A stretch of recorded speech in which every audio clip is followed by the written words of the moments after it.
Aloha friends, it's Tutu at Aloha Food Forest. We've been getting lots of rain and it's been beautiful. And for Christmas, my son gave me some biochar. So I'm trying out the biochar in the garden. Here's how this stuff looks. Super fine. I expected it to be chunky, but it's really fine. So what I've done so far is I raked some of this mulch back and sprinkled biochar on it with my hand. And to do a little experiment with it, I'm just doing this one square of the garden. It's like 1/4 of this garden here. These are already lush parts of the garden, but for some reason the dog dug up all of anything that was growing in here, and I had planted a tree in here and it didn't do well. So I'm trying out this biochar. I'll show you how it looks. So now I've raked out this area right here, pulled back the mulch, and I'm just grabbing a little handful of biochar, just sprinkling it on here.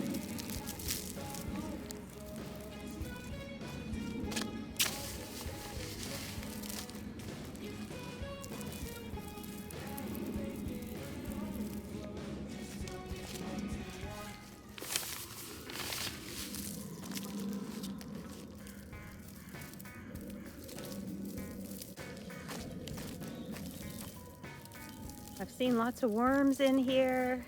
Everything's super wet. So I'm just doing a little light coat of the biochar.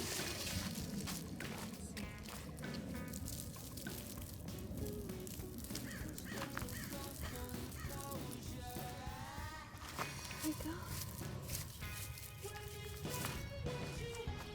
So there it is. Not really sure too much what's the difference between this and stuff that comes out of my fireplace, but it's so well known and talked about, I'm giving it a try. So this corner here will be the biochar corner, and we'll see how it goes. Here is the beautiful kitchen garden that I started a few years ago, right next to the patio. And we used to just trample on this area and put furniture on it and stuff. But then I decided to move the kitchen garden up here, and it really is so fun. Of course, everyone knows that, but just being able to reach out and grab a few little herbs for the cooking is so fun. So I'm out here looking at the result of these little swales that we created in the garden. And of course they're down this way too. Kind of hard to see, but little swales and little areas where we dug down into the soil and then piled up the soil along the sides and then covered it all in mulch. And I've just been learning more and more stuff about gardening. And one of the things that caused us to do the swales here is the Mexican Chinampas canal gardening, which was fun to learn about. And now that I'm looking at this, and the rainy season will soon be over, of course, I'm thinking this is the perfect place to put our fireplace ashes. And I was just listening to a Joe Rogan podcast where I think it's Graham Hancock talking about terra preta and how the Amazonians created their own soil. Well, basically, I believe it was places where they put their firewood ashes. So look at that, there's a little pond. a teeny little pool, a puddle. So I am planning to add the fireplace ashes into this canal and let that be part of the garden soil. And having the fireplace ashes is something that Paul Gauci from Back to Eden Garden mentioned. They use the ashes from their fireplace in the garden. I specifically remember him saying they use the ashes from their fireplace. They heat their homes with wood and they put the ashes out in the garden. So I love that. It's all part of the good cycle. Very fun.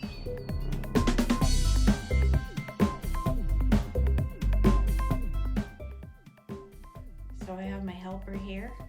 We are going to get this ash out of the fireplace. This wonderful container, very useful container to have around. I've used it with ice and put cold drinks in it. I carry all kinds of things around. I gather mulch in it from the garden, and it's just good for everything.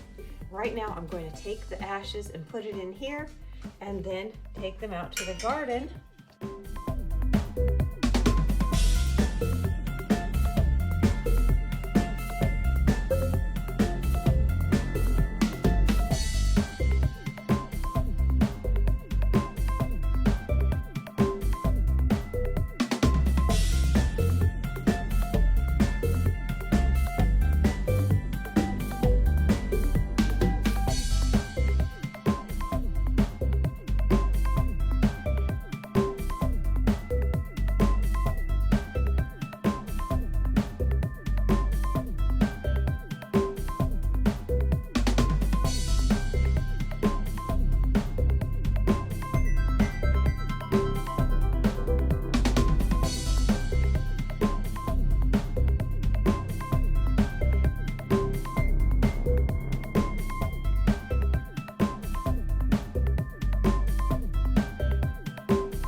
So that's not exactly the same black biochar, but at the same time, I think there's some of that black biochar in there, at least making it the gray part.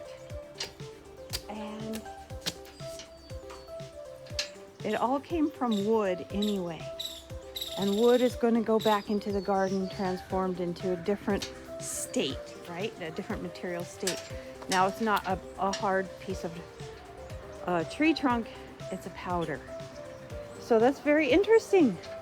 So I'm super happy, and I'll be putting my fireplace ashes out as the days go by because it's winter.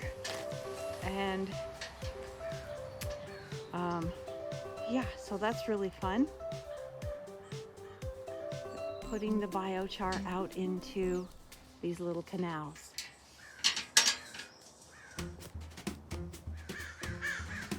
Okay, so here I'm using this same container to put in some more dried flower stalks from annual flowers and bits of trimmings from trees or pieces that fell off the trees.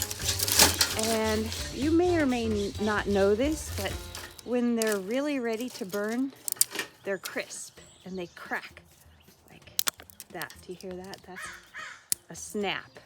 And then you look inside of them, they're beige. They're in the brown family.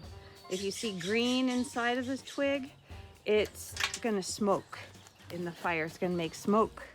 So if you want a fire for fire, then you want to pick out some of the drier materials. And you can see over there, I've got some oak tree clippings piled up. I'm letting those dry. And so I do keep some of the things over there in that little waterproof shed as they're drying out.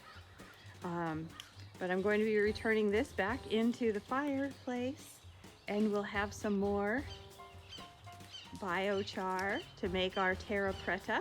We'll have fireplace ashes. Oh my, I think it's starting to sprinkle again. Okay. Yay! We're so grateful for the rain and grateful for the opportunity to co-create with Mother Nature, to create beautiful, sustainable gardens, not only for ourselves, but for the beautiful birds and all the wildlife that love it here. Aloha!